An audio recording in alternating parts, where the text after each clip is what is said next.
because this was the comment on the show yesterday, and also somebody was talking about this in Jerry's stream. And I think it's important to kind of talk through this because there's a lot of people out there who are kind of concerned about this.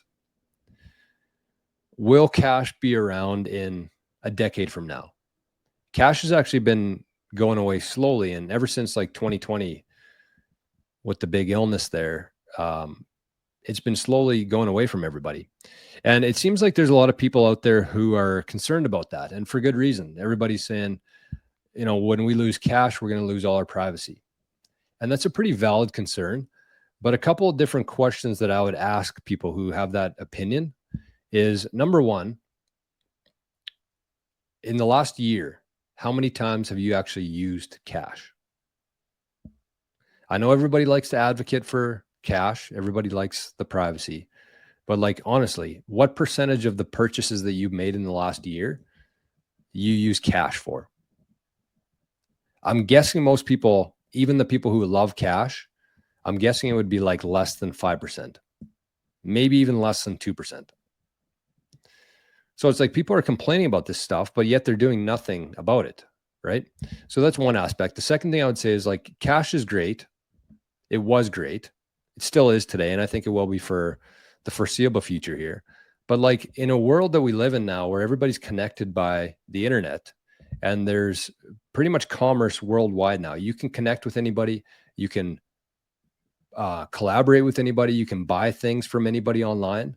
How effective is cash in that sense? Can you buy something in Ireland and send them a $50 bill? No, it's great, but you're very limited to your local area, which is the way that the market used to operate, very locally. But that's changed, right? It's changed. So that's the second part. And then the third question I would have is, like, have you even tried using some of the tools that are available in Bitcoin right now? And a lot of people are kind of scared. They're seeing Scott Bessent on TV talking about stable coins. They relate that to CBDCs, which is fair. And I do think that the government probably has more bad intentions than good intentions in terms of like control. But at the same time, there's actually a lot of tools being built right now that are, in my opinion, actually going to be better than cash, which is hard to believe. But imagine something that's better than cash, but you can use anywhere in the world. You can't go to Thailand and give somebody a $20 bill that you made, right? You have to do an exchange there. Even if you wanted to pay somebody in Thailand cash, you'd still have to go to the bank, and the bank would ask them where you got that cash from. And then you're kind of hooped either way. But imagine a system like Bitcoin. Remember, Bitcoin's called peer-to-peer electronic cash, where you can exchange with another person with electronic cash, not a currency, but cash. Because Bitcoin is cash. It's actually a far superior version of cash. And the tools are being built right now. The problem is most people just aren't aware of them, or they're not using them. So there's different layers built on top of Bitcoin. The Bitcoin layer 1 network, which is what most people are familiar with Bitcoin, they think it's too slow, too expensive, and too transparent, which it is. For everyday transactions, it is all three of those things. But there's layers being built on layer 1, like Lightning, Liquid, eCash, using things like Fedimints, where you can actually interact very privately. So eCash actually uses a double-blind signature and let's actually just talk this through, because people are going to hear this. They're going to get fairly confused about it and why it's so private. So I'm not going to get into the details. What I'm going to advise you and tell you to consider doing is start learning about eCash, start learning about Fedimints, start downloading some of the wallets, start interacting with them. And before I forget, do not put more than like 5 or 10,000 sats on any of these wallets right now, because they're still very early. So if you do plan on following my advice here and actually trying some of these different wallets with eCash, with Fedimints, make sure you have a very low balance on there. But how this would work is that you could actually, I'll just follow the exact flow of what you could do, and what I think a lot of people will be doing in the future when there's more tools, when it's easier for people to use. And that's going to happen, right? This Bitcoin network is being built for the next 5,000 years, and we're 16 years into it right now. So there's already things that exist today. There's going to be many more to come, and it's going to become much easier to use in the future. But follow this process here. Even if you bought Bitcoin at a KYC exchange, let's say you use Bitcoin Well, and you buy Bitcoin from there, you send it to your Lightning wallet, your Aqua wallet, right? Within Aqua, you didn't enter any of your information into that. You didn't put your phone number, your email address, take a picture of yourself. You did it Bitcoin Well, but with Aqua, it kind of cuts off there. When you swap it from either swap it from on-chain to Lightning, or you just send it directly to Aqua with Lightning, that's where it sits. And eCash is, you can interact with Lightning with eCash. So you could actually send sats from your Aqua wallet or a Speed wallet or a wallet of Satoshi. You could send that to your eCash wallet.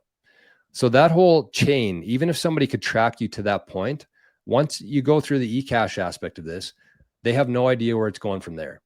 So you could either send that to a different wallet that you control. You could pay your barber with that. But at that point, nobody knows where those sats came from. And nobody can follow those sats into the future until they actually go through another KYC exchange. If somebody actually cashes them back out into fiat using a banking system, those sats will actually stay completely anonymous from that point. So imagine that. Imagine all the benefits the cash has, but you can actually use it anywhere on Earth. You can pay anybody on Earth within seconds. You don't have to send it in the mail. You don't have to drive anywhere or fly anywhere, but you can actually do this today. And again, these tools are going to be built out. They're already available now. That's why I encourage people to be using them, but they're going to be built out even more into the future. They're going to become easier and easier to use. But it's the same kind of thing. So if you think about that process I just went through there, and I used the example of a barber yesterday, but let's use something else. Let's say that you have a local farmer and you buy meat from them, and they like cash because it doesn't go through their bank, right? Nobody knows that they actually received that cash. But if you went to them and you said, if they were a Bitcoiner, you could do the exact same thing with Lightning, Liquid, or eCash being the most private version of that. But just like handing them a $200 in cash, you could actually send them Bitcoin, and it would have the exact same effect. Nobody would know that they have that, right? Because in their eCash wallet or their Lightning wallet, they didn't put in their name. They didn't put in their home address. They didn't put in their phone number. They didn't upload a picture of their ID. They didn't do any of that.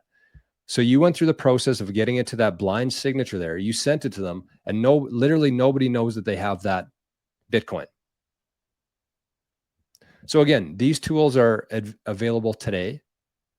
Bitcoin is a much better version of cash, in my opinion. You can use it anywhere on Earth. You're not limited to your local market. And it's all within the device that you carry around right now. Why don't people carry around cash today?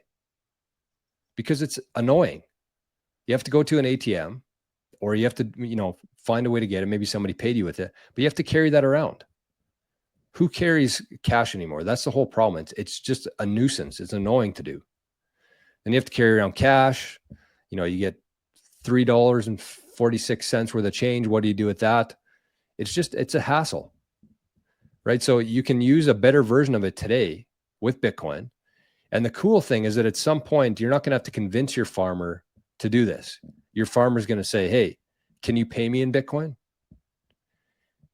And again, we're the early adopters here. This is probably going to take quite a few years for this whole thing to play out fully, but this is already happening around the world. And the best thing that we can do right now is worry less about what we can't control and actually do things that we can control. And what we can control is actually utilizing some of these tools that are already available. So I'm going to actually share after this video, I'm going to put some links in the pinned comments in the show notes here. And I would just encourage you to try some of these tools that are available today with Lightning, with Aqua, with Liquid, with eCash. Just try a few. Keep everything very low risk. Use small amounts. Do not hold more than like 10,000 sats, but just play around with it. Play around with it. And so the better you become at it, the more you can help other people, and the faster this whole thing will play out. So I guarantee in like 10 years from now, nobody's going to be using cash at all. But that's not scary because we have an alternative. If Bitcoin didn't exist, and we lived in that world, it would be fucking terrifying. But the good news is we have Bitcoin, we have the tools. We just have to start using them, because the more we use them, the more people are going to actually put their time into building them and improving them and making them easier for the average person to understand.